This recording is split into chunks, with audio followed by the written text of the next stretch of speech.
দেখো এলসিএম দিয়ে দিয়েছে এবি বিসি আর সিএ। তো প্রথমে এটাকে ফ্যাক্টরাইজ করে নিই। এবি দিয়েছে 24, 24কে 3 আটা 24 মানে 2 এর কিউব ইন্টু 3 লিখতে পারি।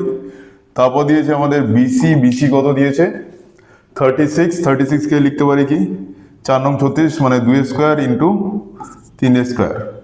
আর তারপর দিয়েছে আমাদের সিএ, সিএ দিয়েছে 72, 72 মানে কত লিখতে পারি 8 নং 72 মানে 2 এর কিউব ইন্টু 3 স্কোয়ার।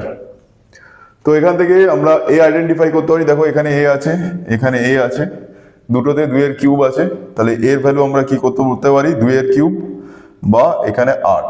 আচ্ছা বি আর সিও আমাদের বের করতে হবে। এবার সিও দেখো আইডেন্টিফাই করছি, দুটোতে আছে, এটাতে সি আছে, এটাতে সি আছে, দুটোতেই 3 স্কোয়ার আছে মানে সি এর ভ্যালু হলো 9।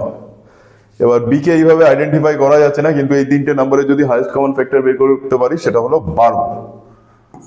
তাহলে এই তিনটে যোগফল চেয়েছে আমাদের 8, 12, 9 মানে হলো 29। Option C right answer.